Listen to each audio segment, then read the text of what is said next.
Chapter 19 of Treasure Island by Robert Louis Stevenson. Chapter 19. Narrative resumed by Jim Hawkins. The Garrison in the Stockade.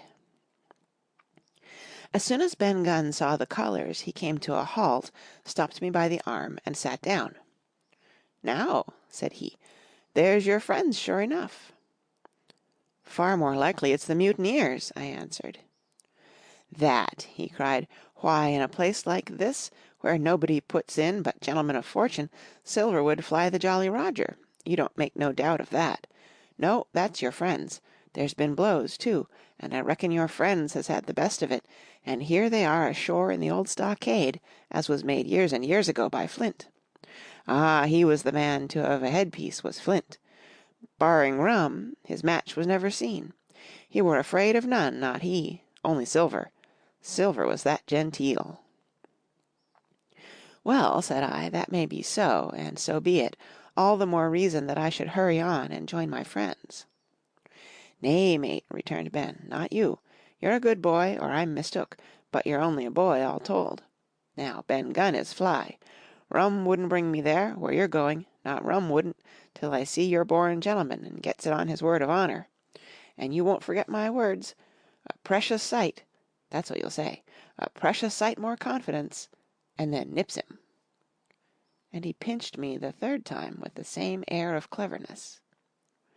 "And when Ben Gunn is wanted, you know where to find him, Jim, just where you found him today, and him that comes is to have a white thing in his hand, and he's to come alone. Oh, and you'll say this, 'Ben Gunn,' says you, 'has reasons of his own.'" "Well," said I believe I understand. You have something to propose, and you wish to see the squire or the doctor, and you're to be found where I found you. Is that all?" "And when, says you?" he added. "Why, from about noon observation to about 6 bells." "Good," said I. "And now may I go?" "You won't forget?" he inquired anxiously. "Precious sight, and reasons of his own, says you." "Reasons of his own, that's the mainstay, as between man and man. Well then," still holding me, "I reckon you can go, Jim. And Jim, if you was to see silver, you wouldn't go for to sell Ben Gunn. Wild horses wouldn't draw it from you? No, says you. And if them pirates camp ashore, Jim, what would you say but there'd be widders in the morning?" Here he was interrupted by a loud report, and a cannon ball came tearing through the trees and pitched in the sand, not 100 yards from where we two were talking. The next moment each of us had taken to his heels in a different direction. For a good hour to come frequent reports shook the island, and balls kept crashing through the woods. I moved from hiding place to hiding place, always pursued, or so it seemed to me, by these terrifying missiles.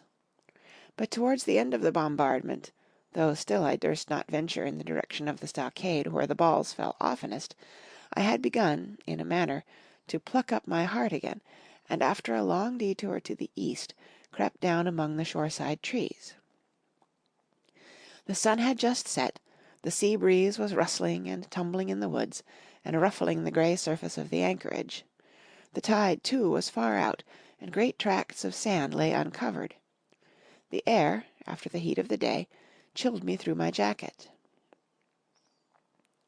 The Hispaniola still lay where she had anchored, but sure enough there was the Jolly Roger, the black flag of piracy, flying from her peak. Even as I looked, there came another red flash and another report that sent the echoes clattering, and one more round shot whistled through the air.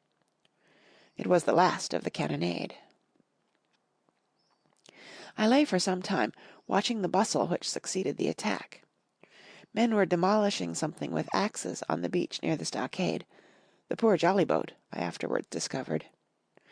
Away, near the mouth of the river, a great fire was glowing among the trees, and between that point and the ship one of the gigs kept coming and going. The men, whom I had seen so gloomy, shouting at the oars like children. But there was a sound in their voices which suggested rum. At length I thought I might return towards the stockade. I was pretty far down on the low sandy spit that encloses the anchorage to the east, and is joined at half water to Skeleton Island. And now, as I rose to my feet, I saw some distance further down the spit, and rising from among low bushes, an isolated rock, pretty high, and peculiarly white in colour. It occurred to me that this might be the white rock of which Ben Gunn had spoken, and that some day or other a boat might be wanted, and I should know where to look for one.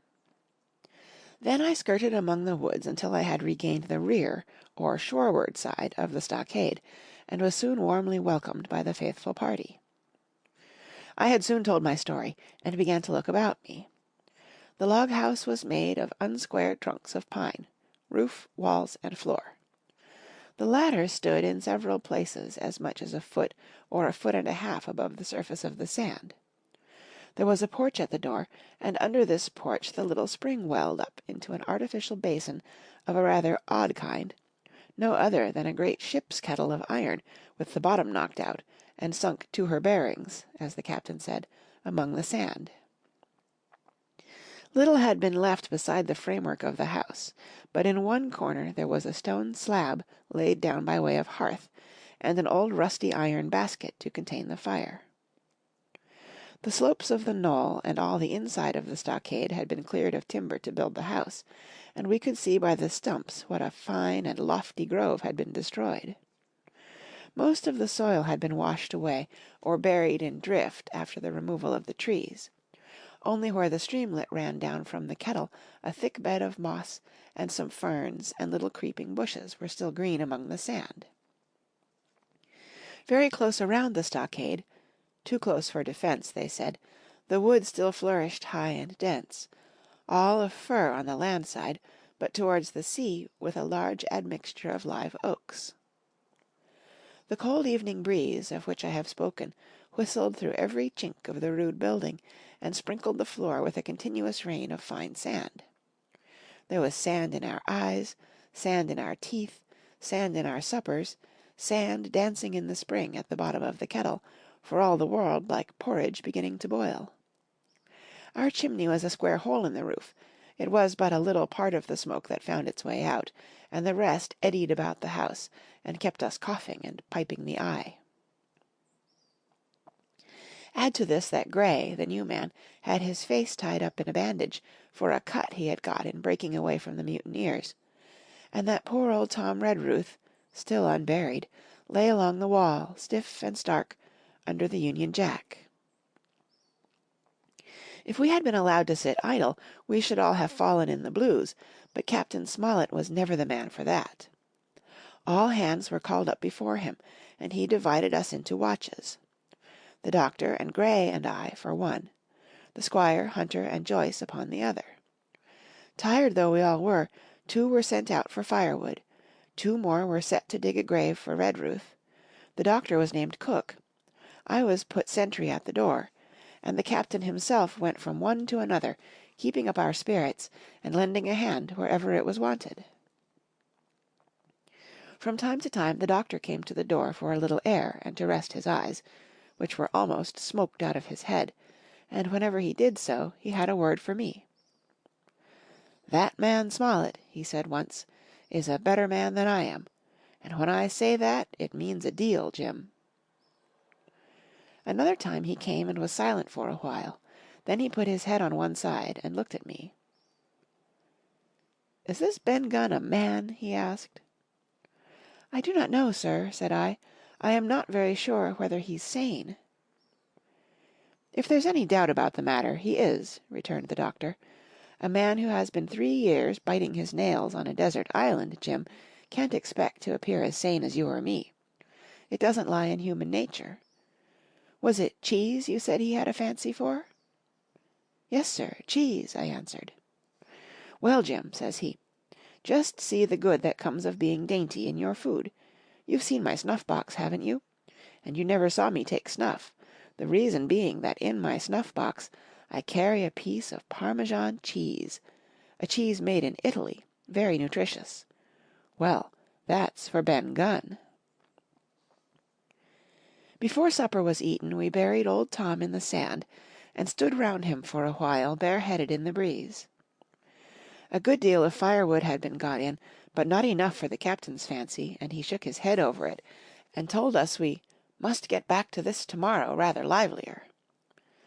Then, when we had eaten our pork, and each had a good stiff glass of brandy grog, the three chiefs got together in a corner to discuss our prospects. It appears they were at their wits' end what to do, the stores being so low that we must have been starved into surrender long before help came. But our best hope, it was decided, was to kill off the buccaneers until they either hauled down their flag or ran away with the Hispaniola. From 19 they were already reduced to 15. 2 others were wounded, and one at least, the man shot beside the gun, severely wounded if he were not dead. Every time we had a crack at them, we were to take it, saving our own lives, with the extremest care. And besides that, we had 2 able allies, rum and the climate. As for the first, though we were about half a mile away, we could hear them roaring and singing late into the night, and as for the second, the doctor staked his wig that, camped where they were in the marsh, and unprovided with remedies, the half of them would be on their backs before a week. So, he added, if we are not all shot down first, they'll be glad to be packing in the schooner. It's always a ship, and they can get to buccaneering again, I suppose. "First ship that ever I lost," said Captain Smollett. I was dead tired, as you may fancy, and when I got to sleep, which was not till after a great deal of tossing, I slept like a log of wood. The rest had long been up, and had already breakfasted, and increased the pile of firewood by about half as much again, when I was wakened by a bustle and the sound of voices. "Flag of truce!" I heard someone say, and then, immediately after, with a cry of surprise, "Silver himself!" And at that up I jumped, and, rubbing my eyes, ran to a loophole in the wall. End of chapter 19, read by Kara Schallenberg, www.kray.org, on Monday, September 21st, 2015, in El Sobrante, California.